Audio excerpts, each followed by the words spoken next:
Bagsag sa'yo talamak, may pangalan tumatak. Pasupangit yung imahe pag nakita ng parak. Magdamagang kawasak, yung panganak kaangat. Alanganin pa kumilos, gusto lagi pasugod. Hahanap ng aparato na simot yung dahilan. Ba't ko to ginagawa? Isa lang din paalala, pero dito kakanta. Hirap pa nang magtiwala, lagi kang tamang hinala. Pag wala ng baterya, hahanap ng kapalit para sa ilang baba. Dilat na dilat mata, bakit ba laging balisa? Umiinit pa yung ulo pag wala ng pantarya. Mag-iingat sa paggamit, baka diyan ka na sumabit. Kadalasan ng pait, minsan balak kapalit. Huwag mo na rin hintayin ng perang pang mamatay. O kaya dumating sa puntong ikaw pa yung humimlay.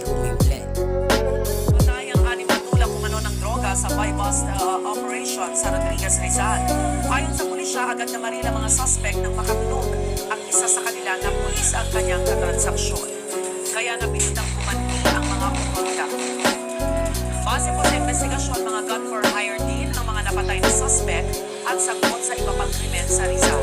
Ilang plastic may Alam mo ba marami ang pwede mangyari kung itutuloy mo ang paggamit mo sa bawal na gamot. Tulog na iyong kasamahan pero nananatili kang gising, tamang kalikot para di ka mapagod. Di ka na nakakakain kahit masarap ang ulam kasi nga hindi ka na makalunok.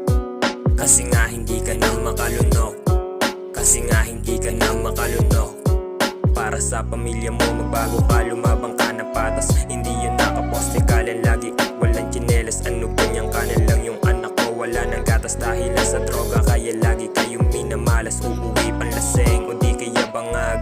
Pera mo laging napupunta sa pang-ambag. Wag na wag mo susubukan sa para